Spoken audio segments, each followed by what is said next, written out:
See me in a crowd. I'm gonna run, there's nothing to help. Watch me make 'em bow. One by one. See me in a crowd. You should see me in a crowd. Your silence is my favorite sound. Watch me make 'em bow. One by one. Count my cards, watch them fall. Blood on a marble wall. I like the way they all scream. Tell me which one is worse, living or dying first. Sleeping inside a hearse. I don't dream. You say, come over, baby. I think you're pretty.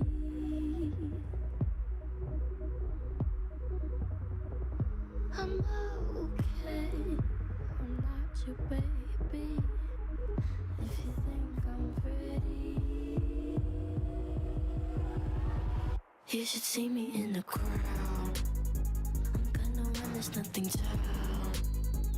Watch me make 'em bow. One by one by. You should see me in the crowd. Your silence is my favorite sound. Watch me make 'em bow. One by one.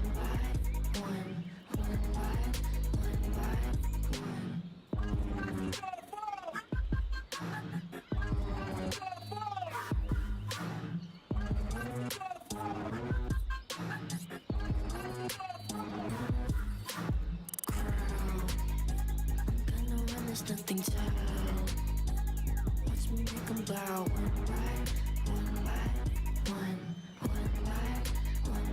You should see me in the crowd. Your silence is my favorite sound. Watch me make 'em bow. One by one. Hi there, I'm Tom Chick. I'm going to stream some Old World.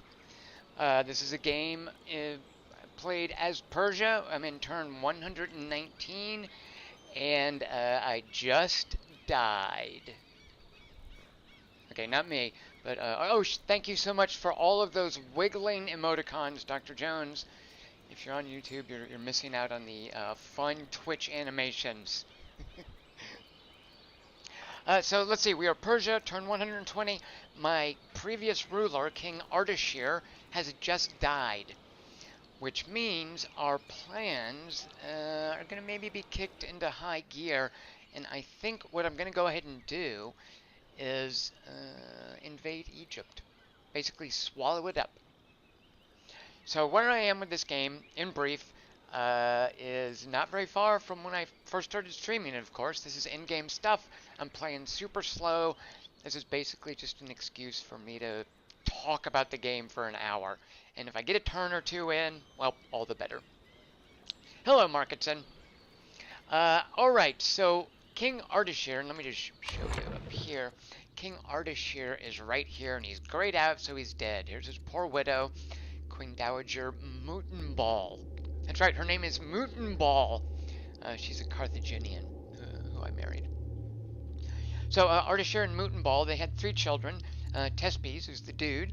This is a game in which only males can inherit the throne. I set that as a kind of a handicap to offset the fact that it's part of my tuning for the balance for this game.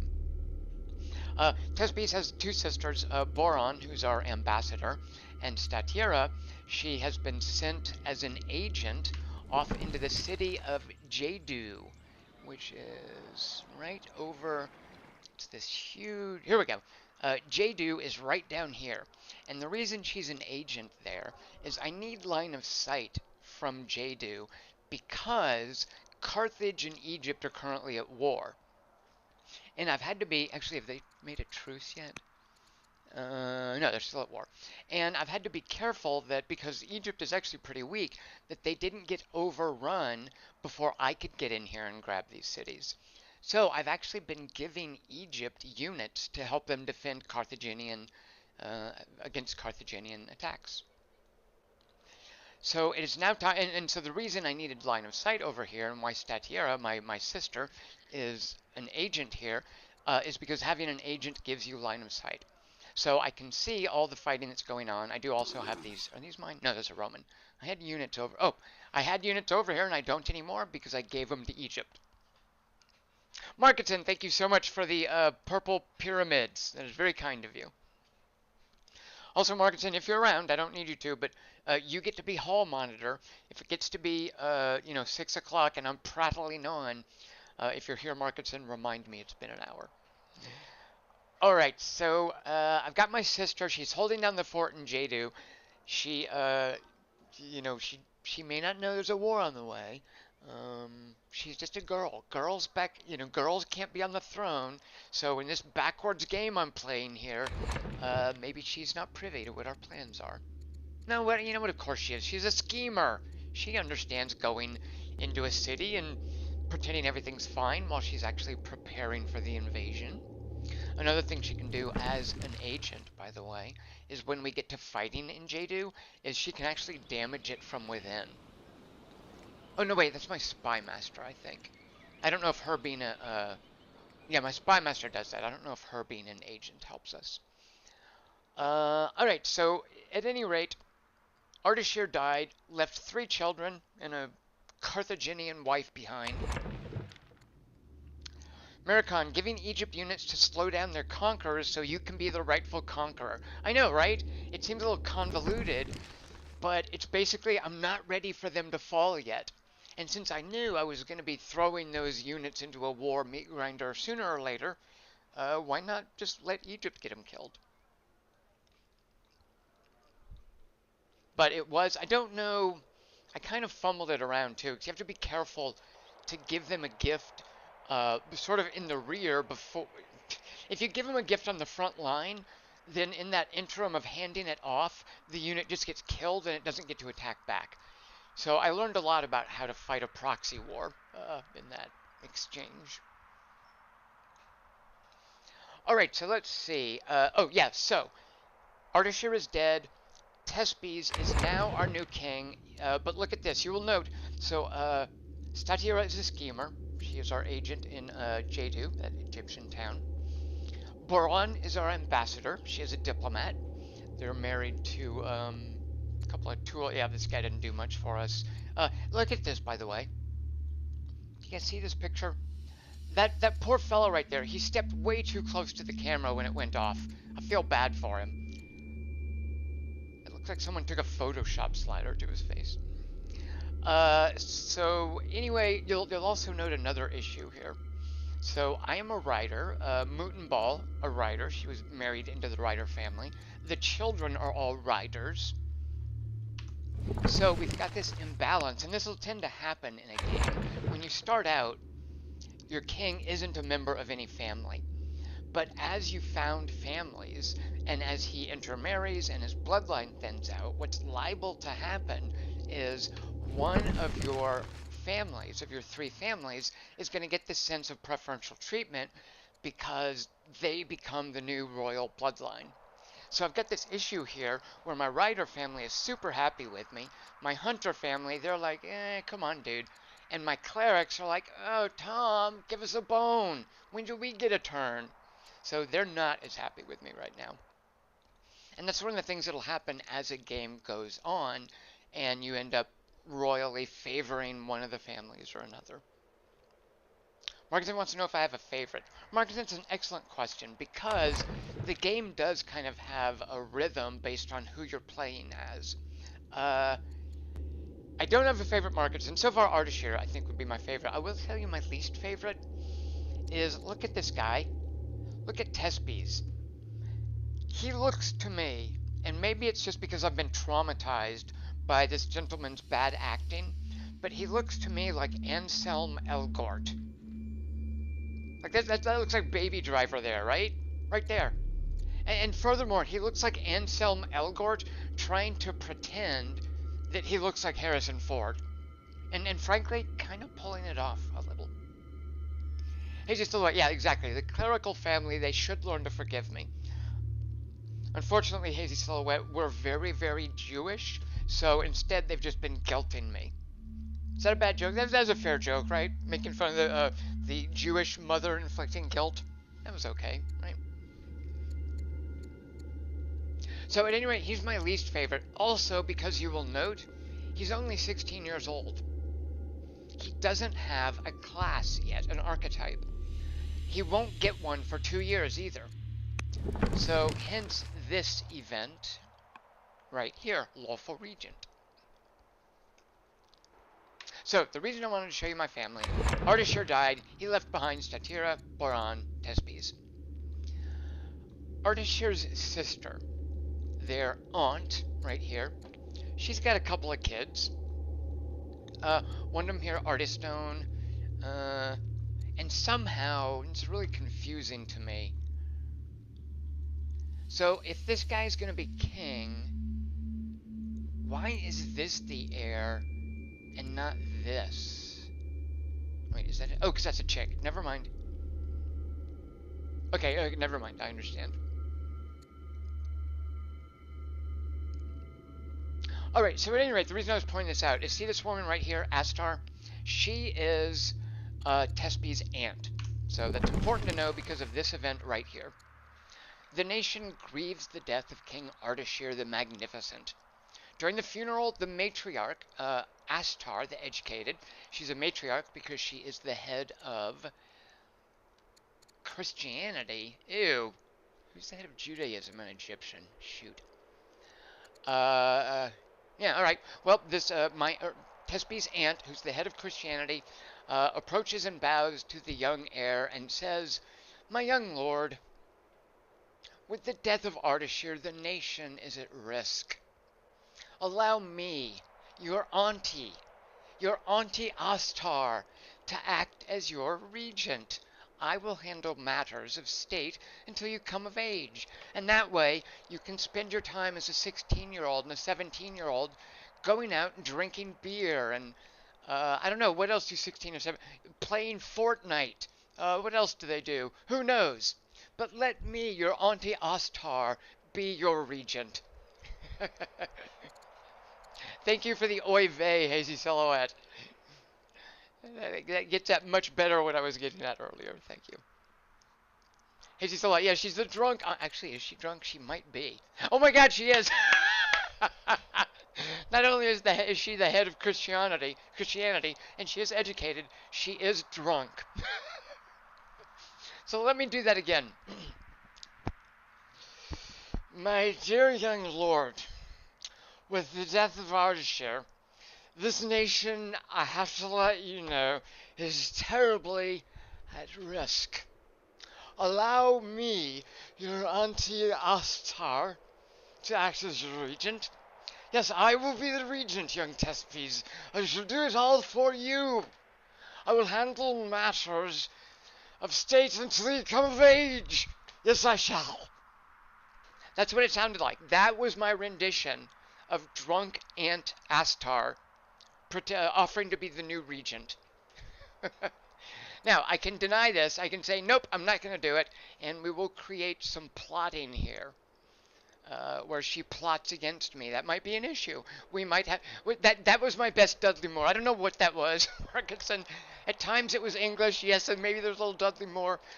With the caveat that I have not seen Arthur in many, many years. So I could turn down this regency offer, and that will create tension. Like, deep... Like, not just the kind of like, I don't like him, but deep-seated, like, permanent plotting. Between my aunt and me. So rather than do that, I'm just going to let her be the ruler for the next 2 years. I'm going to say, please take the throne, aunt. What is that? Oh, wait. Seizes the throne, but Tespes is the rightful heir. Oh, wait, she steps down after 2 years, right? It's a little scary. Hazy Silhouette. Yeah, the Sumerian beer. Yeah, we'll blame that.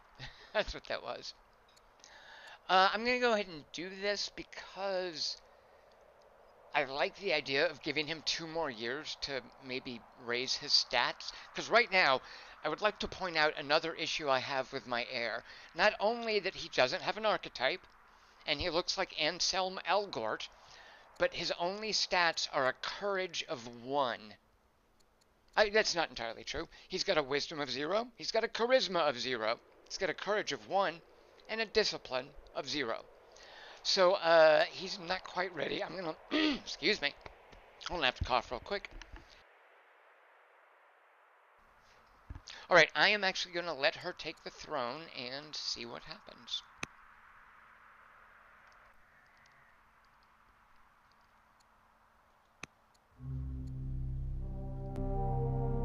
Oh, and now here at the funeral, the king of Rome, Appius, and we get along pretty well with Rome, as you can see here. Appius plus 242. We're buddies. I say we get along. Look at this. Oh, he's drunk as well. Everybody's drunk now that Ardashir died. Oh, you know what? This doesn't really... Rome as a nation likes us. This indicator right here doesn't necessarily apply to Ardashir. This is his relationship now to... Oh, no, this is to Astar. Right. Oh, he doesn't like me because I'm drunk. Not that he's drunk. Everybody has... Everybody now has negative 40 against me because I'm drunk. Alright, okay, now let's see. So what... She's a hero at least. I mean, that won't really help as a king. She is going to step down, right? Let me just see. Oh no! Wait a minute! Wait, he's not even in the running anymore. This might just take a minute to update. Like, it might have to... Did he get edged out? I'm actually kind of okay with... Well... But now I've just got a drunkard. But look how smart she is, though. She's educated. I don't mind her drunkenness if we get that wisdom of 6, because look what that's doing to research. That is giving us, out of our income of 173... Oh, 12. Okay, that's not much. Why are we only getting 12? That's right. I guess if we made her a governor somewhere.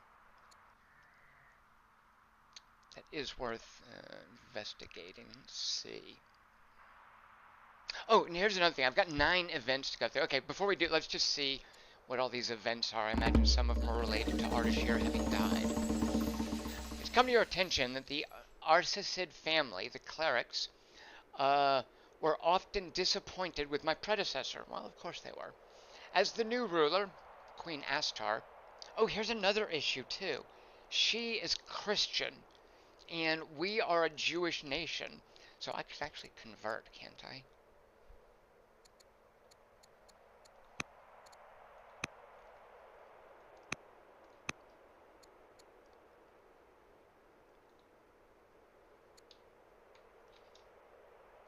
I can't convert because I'm the head of Christianity. This got even more complicated. Dag nabbit. It's going to make it a little bit difficult to rule a Jewish nation that is counting on that Judaism to get along with other nations if I'm the head of Christianity. Shoot a monkey. Oh, I can just abdicate the throne in 2 years. Oh, okay, this is not an issue. Alright. Have I offended Jews, Christians, and Persians so far? Israel says, old world harder, right? Yeah, so she can't convert because she's... It sounds like she's invested in her Christianity thing. Okay, so that's fine. You do that. So she's going to rule for 2 years. When Tespes is old enough, she's going to abdicate. But here's the issue. If she abdicates while this guy is the designated heir... Like, he's supposed to be still the designated heir, right? We'll find out. We'll work it out. Okay. So where were we? The final... final favor. Let's just do these in order. So, oh yeah, King Appius of Rome. So one of the things you can get in relationships between 2 characters is one character might owe another character a favor. But then what happens when one of those characters dies in that debt relationship? Well, in that case, the favor can either be cashed in or it can pass on. So the favor that Rome owes me, I don't remember specifically why I had it, but Ardashir set up something, or someone down the line was owed a favor from Rome, and we can now... Whoa! That's a lot of money. It's too bad I do not need money. So we're actually just going to hang on to the favor, and it's going to pass down to the next leader. It also, I think, gives us a bonus to our relationship with that character. All right, new leaf. Oh, I did say hi to you, John Robidoux, right? John, if I didn't say hello, hello again. It's come to your attention that this family was often displeased. As a new ruler, I have a unique opportunity to regain the favor of the clerics of Persia. Hello, Alex Chapman. I can throw a feast for them. And I got tons of food. That'll be easy. I can erect a monument. I do not feel like spending stone. I am saving that.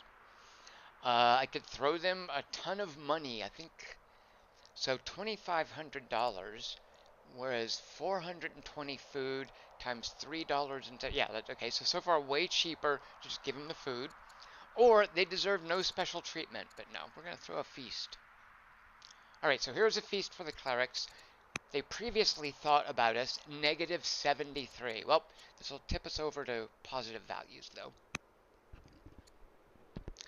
After years of growing tension, that number there, plus 282, does not look like growing tension to me. But after years of growing tension, they have finally sent a messenger to offer peace, but at a price. Do we dare defy them? Did I do this mission? No, they did it. Offer tribute. Yeah, they did it, because I have not been at... Oh, no, this was me. I think this is where... Did I screw up something with Rome again? Well, I don't want peace with Rome. I certainly don't want to pay for it. Alright, sparring partners. In addition to tactical theory and the study of past battles, a large portion of Tespe's tutelage consists of sparring and military drills. Because if you recall, King Ardashir was a diplomat. His job was to make peace with the Thracians way up here in this area. So that we could, when the time comes, just move into their lands and coexist with them, settle up there. And he was training Tespes to be a warrior, because by the time we'd secured peace with the Thracians, the idea was that Tespes would lead our attack on Carthage and Egypt. So Tespes is off at a war school, and we can change his values based on, so this character right here, who's just another young random dude that it rolled up, based on their relationship, this guy can be loyal, Tespes, or he can be vengeful. Right, so they're rivals. Okay.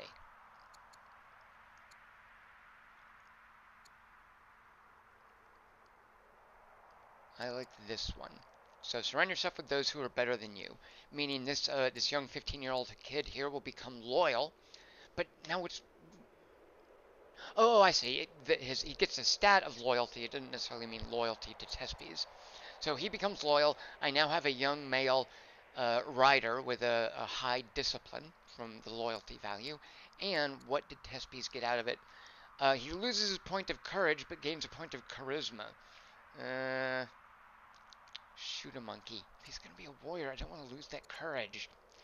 Fighting with real blades. So if he's brave, he gets more courage. If he's wounded, he gets less courage. So I can either take a gamble and roll on him. You know what? Let's do it. We're going to take a gamble. He's going to fight in this with real blades, testing his mettle against Bahram, another rider kid. So here we go. And by the way, I think it's 50-50. Good. So I got brave out of it, which if I'm not mistaken... Oh, it didn't give him courage. Well, it did give him... This is just as good, too, because I look forward to having this. Once Tespes is a leader, and we saw this before when we were making him cruel, I think. With he had a dog that he beat, and he became cruel, and he got plus 5% for all damage when he's the leader. Furthermore, when he's the leader, we get plus 5% against melee units. So we really want him to be a leader. Oh, and the other guy became wounded, right? So we won that battle. There's some poor wounded kid, and wounded just means, yeah, you lose 2 points of courage.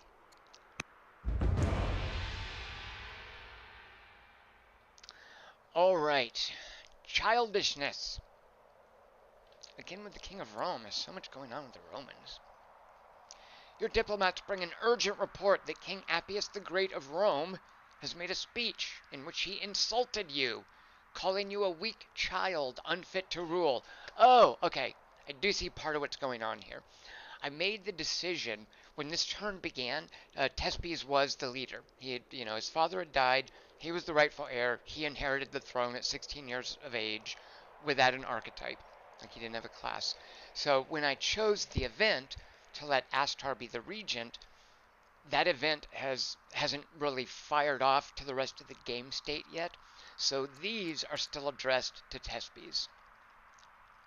So, in this Roman speech, he insulted Thespes, calling him a weak child, unfit to rule. Most worryingly, he claimed to have a better claim to my lands than I do. What? Is it arrogance or deliberate aggression? My court demand that I respond to show the nation's strength. Alright. I can just say, yeah, that's just the way he's being. Now wait, this is weird though. If I do this, does that point of wisdom go to Astar, or does it go to Thespes? I'm assuming it's now going to go to Astar. In which case, I kind of want to back up. Shoot. You know what? Bear with me here. Alright, I should be at the beginning of the turn. So, I'm going to do these events just because I want to make sure. Actually, I kind of want to test it too. But I'll just do that on my own time. Okay, let's go back to... So, here's childishness. Appius. Yeah, so I definitely want Thespes to gain +1 wisdom. Let me just try something. If I back up to lawful regent, I let her take the throne, and then I now go... by the way, this is the sort of thing you can test with the undo button, is different game mechanics. Because I know what I want to do, I just don't know how to tell the game. That's what I want to do. Alright, so then we go to childishness. Yeah, and Thespes still gets the wisdom. So even though it might seem like the subject of all the pronouns is changing, it's not. Like, I just wanted to verify that it didn't matter. Like, I don't have to finesse when I accept the regency from Astar. Alright, so I can just say Appius is being immature, and then Thespes gets more wisdom, but I lose legitimacy. I don't like that. Or I can say I may be young, but my armies are strong. Oh, shoot, but then Rome declares war. Yeah, we're not going to do that one yet.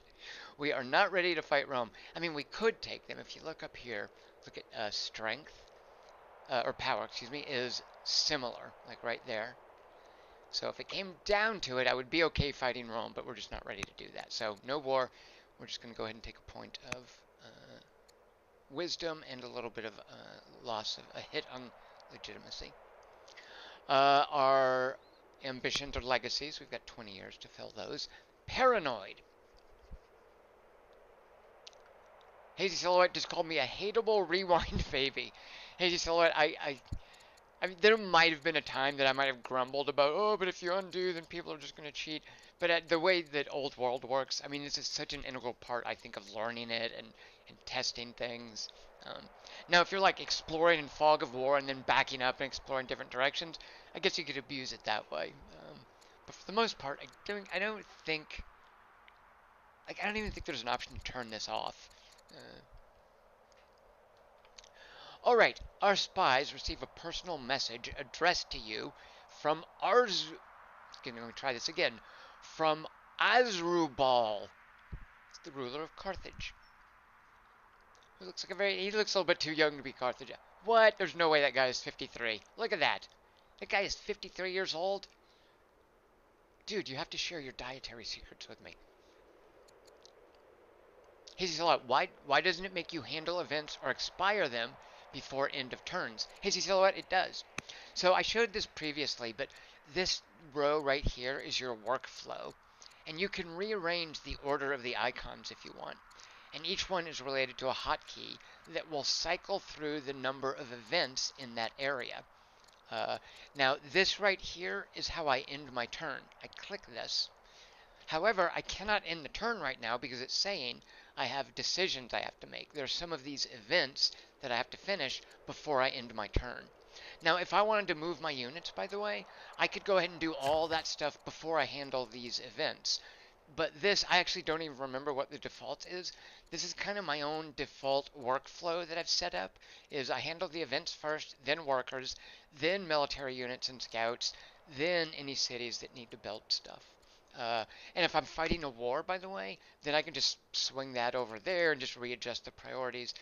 And that's all if you're just using hotkeys. You can also just click the buttons. But you definitely have to do certain events before you can end the turn. Yeah. All right, so where were we? Paranoid. Oh, and you can also see, like, you see the little, I don't know, I think it'll go, yeah, this little pop-up right here. Like, it tells you everything in the list that you're going to have to manage. Like, that right there is the title of all of the events that I've got coming up. And I can even, like, read tooltips on them first. God, I love this interface. All right, oh, go back. Okay, so we already did, oh, because I undid. Yeah, so that was the banquet. This was, we're not offering, no, we haven't gotten. Yeah, we're not signing peace with Rome. Sparring partners. Oh, shoot. I wonder if this is... Now, I think it'll keep the same die roll. I don't think, like, if I hit this, I think I'm going to remain... Like, I think I still win this battle, and I get brave, and he gets wounded. Like, I think if I undo it and do it again, it's remembering the die roll. So you can't cheat that way either. At the funeral, Appius, yep, so hang on to your favor. I don't want your 2,500 gold. I don't need it. Alright, our spies receive a personal message addressed to you from Asdrubal, the ruler of Carthage. It's a paranoid rant, a litany of accusations and falsehoods. Apparently, he is convinced I am plotting against him, which I'm not. Actually, I kind of am, aren't I? How did he know? Did one of you guys tell him? One of you guys told him, didn't you? Actually, we're plotting against Egypt first, then we're going to plot against Carthage, so we're not plotting against them. So, I may wish to ease tensions, which don't seem very tense. They like me a lot. Perhaps extend an olive branch. I can tell him that we have no qualm, but then he'll be suspicious. Oh, but now look, he's suspicious of the regent. So, this event seems to be... Well, now I'm curious, yeah. Interesting.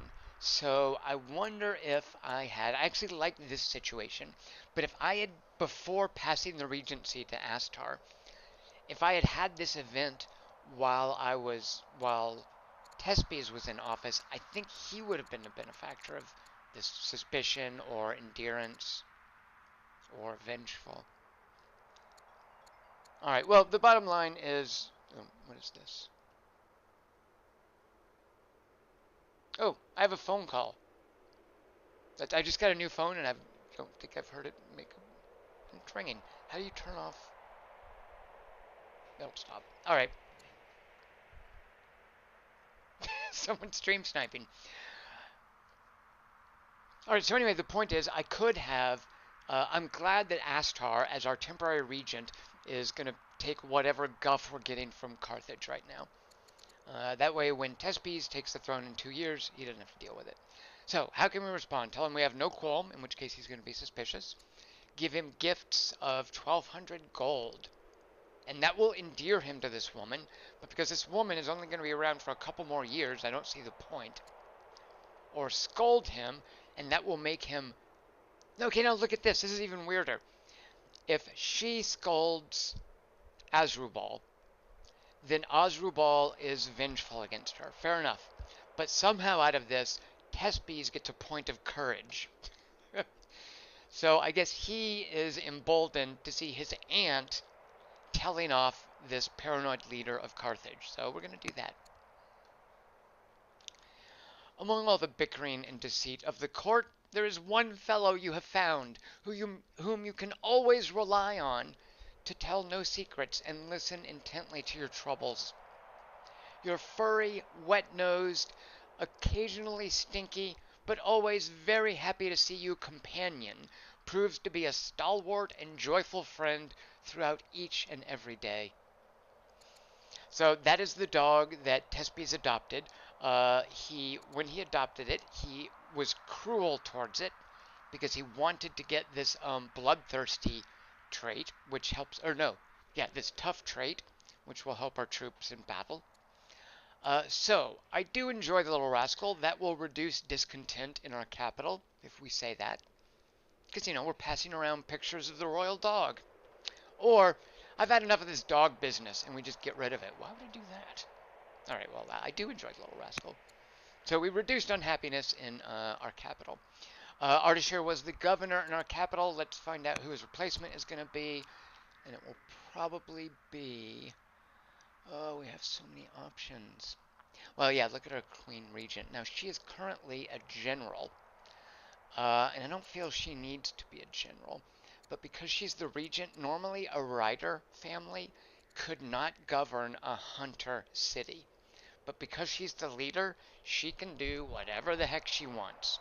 So look at these values here. She adds to growth, to training, a nice chunk to science because of that 6 wisdom. She's basically, if she's the governor, you'll note, it's going to add 56% to that city's science production. And a nice bit of money. So, is there anyone else? I do like, this minister here gives us a nice amount of civics. But we're actually fine with civics. So, yeah, we're going to relieve her of duty leading elite Libyan cavalry. They had been sent up here to hunt bandits in the Elburz forest range. And they just rode back into town. So word comes up, hey Ashtar, you're the new regent, and furthermore, we need you to report to duty. You are now the governor of Persia. So, oh shoot, oh no, this is fine. We also lost a governor. Oh, my husband Brutus, I think, was the governor of Nishapur, this hunter city. Their new governor, Megabazus the Loyal, looks pretty good. Oh, no, he's governor elsewhere. So we have an orator, Bardia. He's going to give us some civics. He's robust. What'll that do? It'll add orders. Oh, I like that. I like that a lot. Yeah, so instead of 62 orders a year, we'll get 64 once we appoint him to our governor. Because he's an orator, things that we're building in the city, we can use orders to hurry them. So he is our new governor there. Houses also matter, Fred Uwe, in picking governors. You're right, definitely. One of the things you can do is, so the clerical family didn't like me so much, but as we give them offices, they get a boost, or a buff, also known as a boof. Let's see if I can show you somewhere. Like, for instance, riders, they get a bonus because when we make them generals, but I think that's because they're riders. Let me see if the clerics.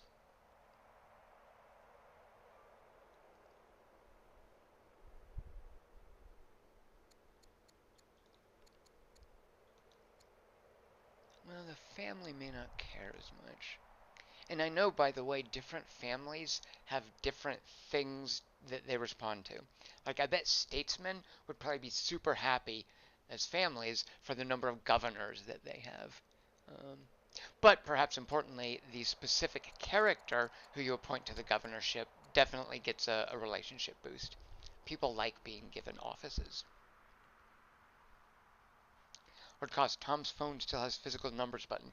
Not anymore, Lord Kosk. This is, in my hand right here, an iPhone 12 mini. I got tired of having to drive down. I get no phone reception where I live, and I found out it's because my flip phone was 3G. So I used to have to drive down to the main commercial road in my neighborhood to make phone calls. All right, let's see. Events now.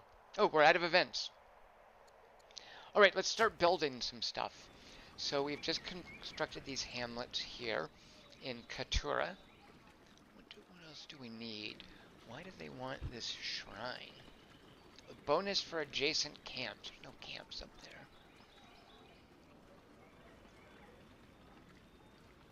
Oh, theater, yes, but we're trying not to spend stone.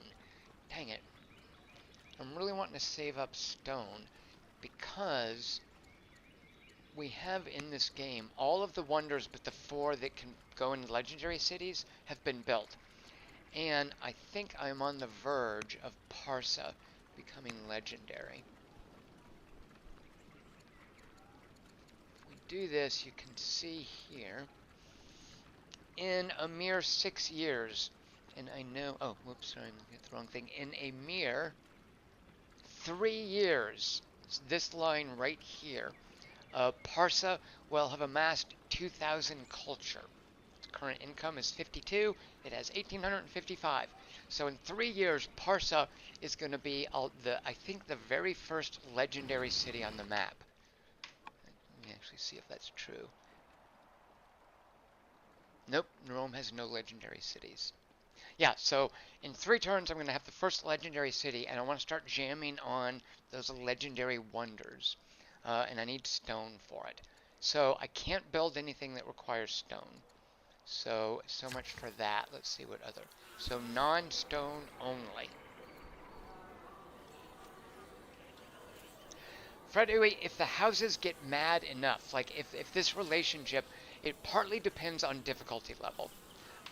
And one of the things that I was explaining about how I'm adjusting the difficulty level is I'm not giving the AI bonuses. I'm letting the AI sort of deal with its own issues, and because I'm kind of wanting to see how the AI has been improved since I last played with any great lengths of time, which was many, many months ago. So, and I can say the AI has improved dramatically. So I didn't give the AI any boosts. Instead, what I did is I've been dialing down the difficulty. I've been dialing up the difficulty for my own cities, and that my cities produce less than the AI cities. Um, and you can see this on a tooltip right here for difficulty. Here is how the AI plays. It starts with these resources. Its cities make this every year. Here is how I'm playing. I start with fewer resources, and my cities produce less every year. And part of what I'm doing in other games I'm playing, I started this one about a month ago, is I've been working my way. In my current game, by the way, I've maxed this out, where I get almost nothing in my cities, and the AI gets a decent amount. But more importantly, and Freddie, the reason I'm showing you this, as you work your way up these difficulty levels, there's a greater and greater chance when a family is upset that they will spawn hostile armies around one of their cities, and that represents a rebellion or an uprising. So on lower difficulty levels, and at the default, you will probably almost never see it at the default difficulty. But as you push up the difficulty levels, that becomes a very real facet of the gameplay, is you have to watch these numbers here, because as they get lower, that family of cities will every now and then kick up rebels, and it's a pain in the butt. So, all right. I have to take a quick 30-second break, and then I'm going to come right back. So, be right back. And that's a lie about a song. There's no song. Be right back.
Alright, I'm back. Sorry about that.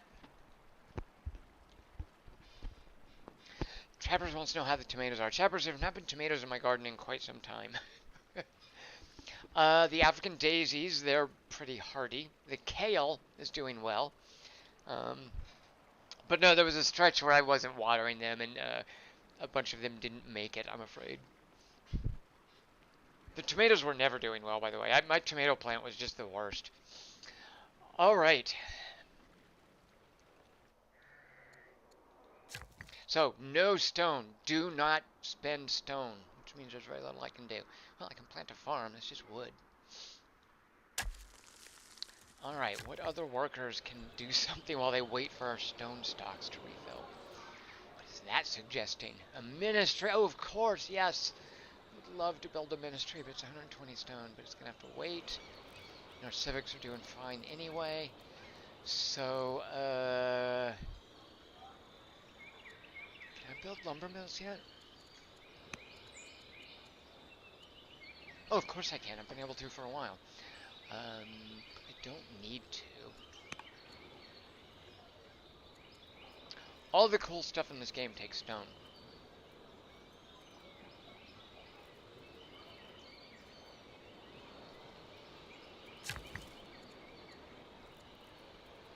Hamlets are stone, right? Yep. Markets. Let's get a market going. Let's see. Markets want to be near harbors. Actually, can I build harbors yet? Oh, harbors always confuse me because I think you have to go out in the water to build a harbor. Like right there, yeah. Okay, so we want a market next to it, but then this... Why is that there? Our shrine to Anahita... Oh, right, that one was keying off of, I think, these nets. Okay, so we can't tear that down. Can we have multiple harbors? I think we might be able to. Oh, we can.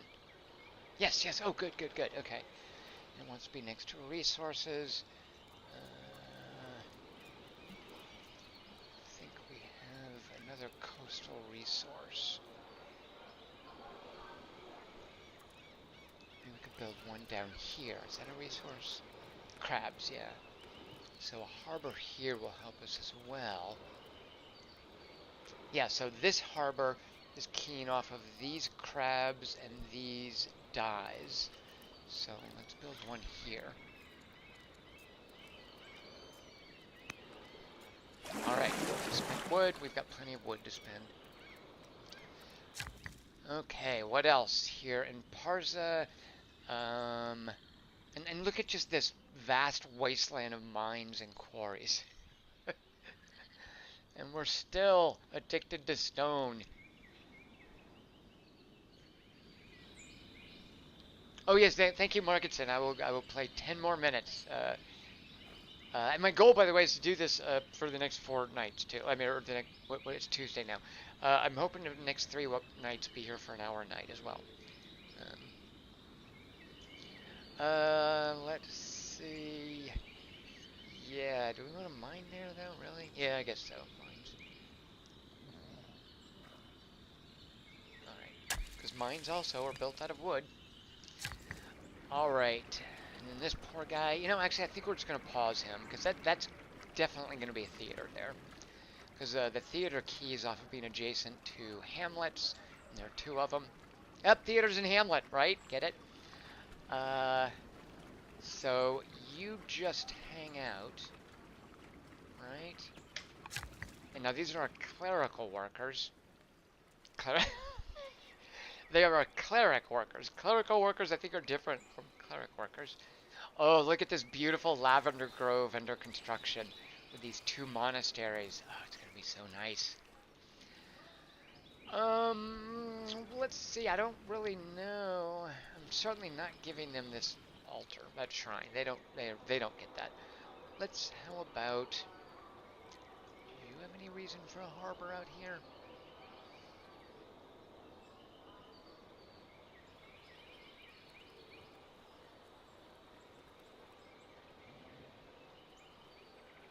Yeah, we'll give you a harbor.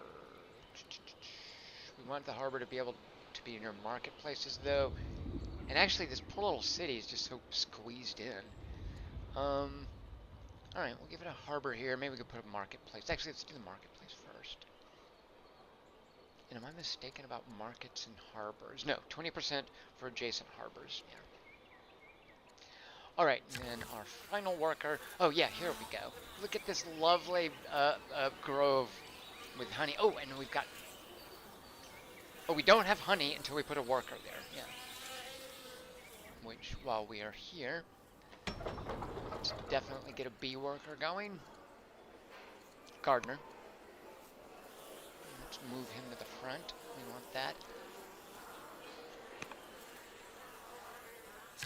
Alright, so this is going to be our monastery for our monks there. It's our disciple building it. What else do we want in Honey Spring? All these require wood. I guess we'll come up here and build a mine. I actually don't want a mine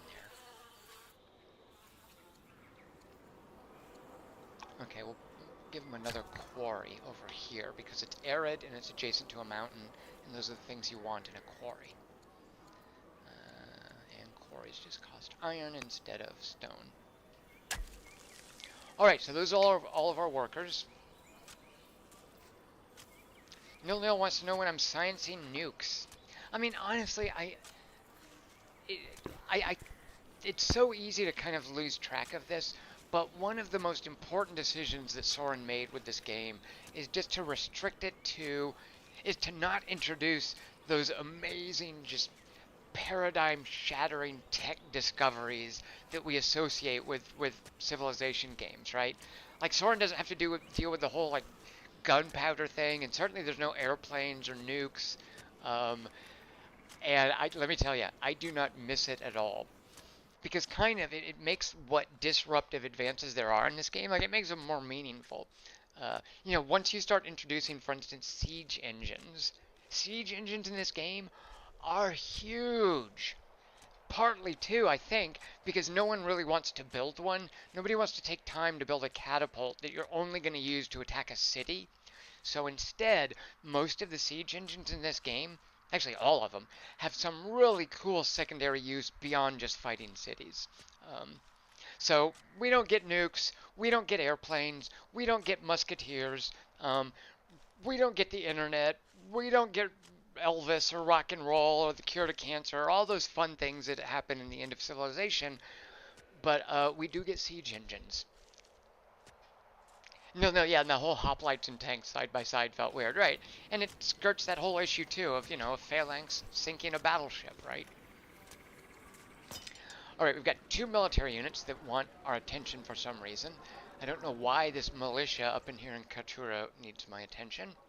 You guys, actually, probably, maybe I just finished building them, but they're going to sleep there. And then this military, these are some archers. They are led by General Smerdis. Smerdis. That's his name, Smerdis. Want to know what a guy named Smerdis looks like? There he is, there's Smerdis. I've actually seen this name a few times, and I'm quite fond of it. It's a fun name to say. Smerdis. I would hate to be named that, though. At any rate, Smerdis and his archers, they wanted my attention. We are actually... Oh, no, let's start moving people over. Right, no, thank you. You know what, Smerdis had his hand raised at the meeting, and he was like, Tom, shouldn't we be moving... If we know we're going to attack Egypt, maybe we should start moving in that direction a few years in advance. Just a suggestion. And I'm like, yes, Smerdis, that's a very good suggestion. Thank you for that. I was going to do that anyway, but I'm glad you brought it up. So now that Smerdis has mentioned it, let's actually, with these 40 orders, because that's another reason I have so much money, is I played, you know, this whole game, and as I've mentioned before, was based on flexing the Persian national bonus, where they get extra orders when they have flocks of animals. So this is all about building a vast flock of Persian animals to give us orders, and then using all those orders in a grand climactic war. So I've been not needing any of those orders, and that means they get translated into money, which means I'm now sitting on like 4,000 money that I don't need. Well, but I will spend this, by the way. I say I don't need this. Every penny of this is about to be spent when Parsa becomes a legendary city, and we start jamming on those legendary wonders. So it's not like it's when you're playing an RTS you don't know very well and you look up and you're like, oh my god, I have so many resources. Like all of this, I definitely have earmarked for something. All right, so Smurtus, yes, good call. Let's start shifting our units, getting them in place, waking people up. Here we have our Paltan Cavalry. Paltan Cavalry, they are ranged cavalry, but they're just a waypoint on the way to something super important, which, can I do it yet? Yes. See this big building right here? This is a citadel. And what that means is that I can now, in Parsa, anywhere there's a citadel, I can upgrade my Paltan Cavalry to, and I think this is my first one, right? Yes, ladies and gentlemen, please welcome, for the very first time on the stage of history, never before seen or even imagined, the Cataphract Archer. Bum, bum, bum, bum, bum. There they are. So that's my upgraded unique unit. These guys are just super badass. Are they ranged? No, of course not. Why would I? Cataphract, wait. They are ranged. Maybe I don't know what a cataphract is. I thought a cataphract was like a heavy shock cavalry. But at any rate, these cataphracts are ranged cavalry. Special things that they get to do. I mean, I guess just have a super high strength of 8, which I'll take it. Alright, so let's bring them over.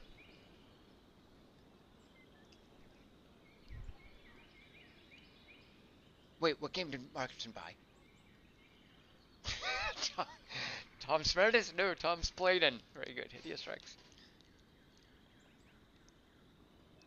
Surgery and get rid of the cataphracts, right? Right? I mean, I'm sure there was a point in my life where I had no idea those were two separate words. Okay, here's a maceman. We'll bring the maceman in. Oh, I know what. All right. In 2 years, when Thespes takes the throne, we want to be able to just send a quick message to Egypt saying, haha, we declare war. And then we want to start moving the units into Egyptian territory. So, and I'm going to sign off by just explaining this, and then I'm going to call it a night. And hopefully when we start tomorrow, we can actually start positioning things and maybe getting some terrible armies arrayed in all of their glory. It'll be beautiful. We'll do that tomorrow. But first, let me tell you what we're facing. So, Egypt has 3 cities. Unfortunately, Egypt has been chewed up quite a bit by the other nations in this game. And the reason that I'm concerned about swallowing up the scraps is this dippy little Egyptian city right here, Per Atum, which is right next to me. You know, here's my capital, Parsa. I just move a few things, and you can even see the defenders over here. I'm pretty sure, unless he's hiding something in the fog of war here, I'm pretty sure the only defender in this city is this militia. And if we scroll over, this used to be Egyptian. Carthage took it, and by taking it, they then cut off all of these Egyptian units. I mean, theoretically, no, they couldn't sail because they can't. Yeah, they can't get back here without a bireme. So because of the Hamrin Mount, no, they could theoretically sneak up here. All right, so they do have a short way back. But the point being, the main avenue, like this right here, is a hostile combatant right in front, right on Egypt's front door. So they've got this city here that's like a rump left over with no defenders and no way to get defenders there. So at my leisure, I can take this one easily. The problem is getting units like over here, and Jadu is fine, but my main objective all will be worthless if I don't take this city right here. Putkeka. No idea how you would say that. It seems like it's missing some vowels. But Putkeka is important for a couple of reasons, one of which is it is the holy city of Judaism. I want that city. And once we take it and transition into more religious stuff for the end game, we'll talk more about that. But this is my objective. The Temple of Solomon is here. It's the Jewish, that's the Great Ziggurat, sorry, there. It's the Jewish holy city monument. Each holy city has a certain monument associated with it. So I need the Temple of Solomon for the victory points I get, as well as the Great Ziggurat, but I also just want the Jewish holy city. So it's kind of a crusade. So to get there, what I've got to do is walk, walk, walk. Oh, mountains. Walk, walk, walk. Oh, this little tiny pass. Walk, walk, walk. I guess I could maybe come through Carthage and then walk, walk, walk, and then fight, fight, fight, and then come over here, fight, fight, fight, and hope that Carthage hasn't taken it in the meantime. But let me then show you something that's going to happen here. This is not even a bireme, it's a trireme. Once I take this city right here, I can unpack the trireme. Actually, I could maybe even come out. Ooh, let's see. 1, 2, 3, 4, trireme, 1, 2, yes. All right, so once I get this Egyptian city, a trireme can be unpacked, or a bireme right here, and I can pretty much instantly funnel units from here to here. So it's almost going to be like a teleportation thing. If this were a sci-fi game, that's how they would set it up. So our objective is grab this, set up our trireme, and then whoever conquered this can immediately funnel directly into Jadu, and then put Keka without, and hopefully we can outrun whatever Carthage is trying to do to get down here. And that's what we will do next time. Alright, you guys, I will be back tomorrow. I will show you more of this then. Thank you so much for watching. This is also super helpful to me because I'm doing some like physical therapy stuff with my voice, and I just have to show up and babble for an hour, and I appreciate you humoring me and showing up to listen. So there you go, and I will see you guys tomorrow. Everyone have a good Tuesday. I'll see you then. Cheers.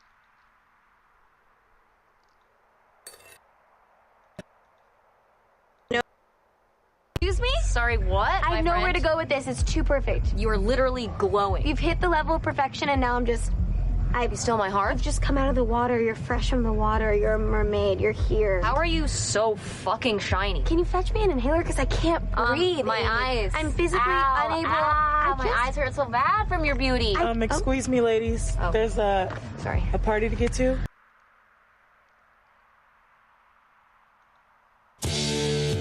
I'm an alligator. I'm a mama, papa coming for you. I'm a space invader. I'll be a rock and rollin' bitch for you. Keep your mouth shut. Just walk like a big monkey bird. Like I'm busting up a brain for the world.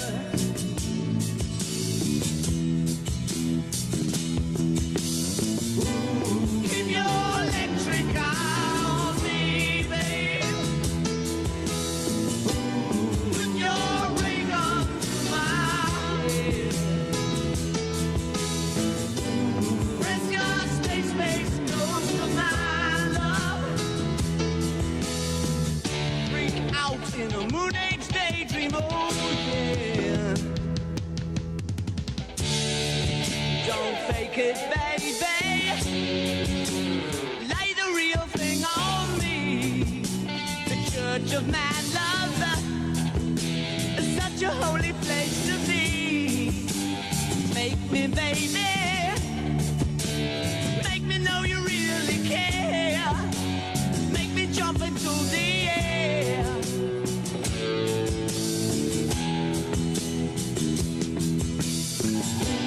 Keep your electric on me, babe. Put your ring onto my head. Press your space close to my love. Freak out in a moon age daydream, oh yeah.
out in the moon ain't